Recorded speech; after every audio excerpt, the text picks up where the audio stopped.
வணக்கம் ஃப்ரெண்ட்ஸ். நம்ம வந்து வீடியோவில் பார்க்குறது வந்து என்ன அப்படின்னு சொன்னால் யூனிக்கானு இதுக்கு வந்து ஸ்பார்க் ப்ளக் வந்து ஸ்பார்க் வந்து வரல. அப்போ உடனே வந்து என்னென்ன செக் பண்ணலாம், நம்ம ரொம்ப ஈஸியாக வந்து என்னென்ன செக் பண்ணலாம் அப்படிங்கிறது வந்து நம்ம அந்த வீடியோவில் வந்து பார்ப்போம். முதல்ல வந்து நம்ம வந்து சிடிஐ யூனிட்டை வந்து பார்த்துருக்கோம். இது வந்து ஒரு டிசி சிடிஐ யூனிட்டு. இதில் வந்து நமக்கு வந்து கீ ஆன் பண்ணோம் அப்படின்னு சொன்னோம்னா என்னென்ன லைன் வரும், என்னென்ன இதில் இன்புட் ஆகுது, என்னென்ன அவுட்புட் ஆகுது அப்படிங்கிறத நம்ம வந்து பார்க்க போகிறோம். இதில் இந்த யூனிட்டில் வந்து 4 ஒயர் கப்ளர் இருக்கு இல்லையா, அதில் மட்டும்தான் நம்ம வந்து செக் பண்ணுறோம். மீதி கூட இந்த 3 ஒயரும் நமக்கு தேவையில்லை. இந்த 4 ஒயர் கப்ளரில் வந்து நமக்கு வந்து ரெட் கலரும் அதே மாதிரி ஒரு க்ரீன் கலரும் இருக்கும். அதில் டச் பண்ணோம் அப்படின்னு சொன்னோம்னா கீ ஆன் பண்ண உடனே அதில் வந்து 12 வோல்ட் வரணும்.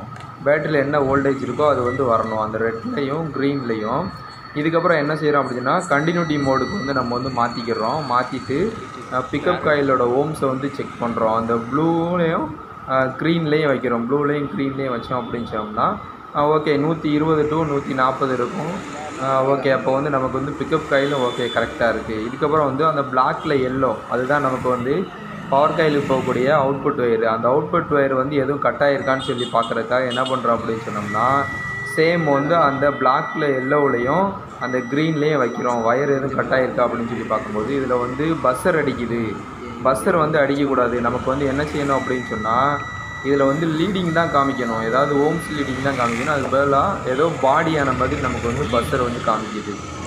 ஓகே, வந்து இப்போ வந்து பவர் காயில் தான் பிரச்சனை அப்படிங்கிற வந்து உடனே வந்து தெரிஞ்சுக்கிட்டு பவர் காயில் இருக்கக்கூடிய வயர் வந்து எதுலேயும் வந்து டச் ஆகிருக்கான்னு சொல்லி நினச்சிட்டு பார்க்கும்போது எதுலேயுமே டச் ஆகலை. லாஸ்ட்டில் வந்து ரைட் சைடு வந்து பார்த்தா அங்கே தான் ப்ராப்ளமே இருக்குது. அந்த பவர் காயிலோட போல்டில் வந்து அந்த மெயின் வயர் வந்து மேலே இருக்கக்கூடிய சிலிவு வந்து கலண்டு அந்த பாடியிலே வந்து டச் ஆகிட்டு இருந்திருக்கு. அதனால தான் வந்து கரண்ட் வந்து வராமல் இருந்திருக்கு.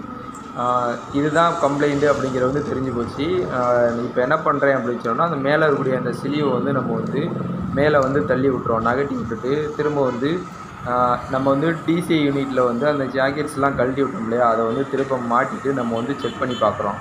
இப்போ வந்து நமக்கு வந்து ஸ்பார்க் வந்து வருமா வரலையா அப்படின்னு வருதா அப்படிங்கிறத வந்து நம்ம வந்து செக் பண்ணி பார்ப்போம். ஓகே, இப்போ பார்த்தாலே தெரியும் ஸ்பார்க் வந்து தரமாக வருது. ஏற்கனவே வந்து ஸ்பார்க்கே வந்து சுத்தமாக வரல. இப்போ வந்து நல்லா வந்து ஸ்பார்க் வந்து வருது. கஸ்டமரோட கம்ப்ளைண்ட் வந்து என்னென்னா நல்லா வெளியில் போய்ட்டு வந்திருந்தேன், ஒரு இடத்துல நிப்பாட்டிட்டு திடீர்னு ஸ்டார்ட் பண்ணுறேன், ஸ்டார்ட் ஆகலை அப்படிங்கிறது தான் கஸ்டமரோட கம்ப்ளைண்ட்டு. ஓகே, அதோட ப்ளக் ஹோல்டரையும் போட்டு நம்ம வந்து ஸ்டார்ட் பண்ணுவோம். ஓகே ஃப்ரெண்ட்ஸ், வண்டி வந்து நல்லாவே ஸ்டார்ட் ஆகுது. தேங்க்யூ ஃபார் வாட்சிங். இதே மாதிரி இந்த வீடியோவில் சந்திப்போம். இதில் வந்து எப்படி ஈஸியாக வந்து வயரிங் செக் பண்ணுறது அப்படின்னு சொல்லி பார்த்துருப்போம். தேங்க்யூ.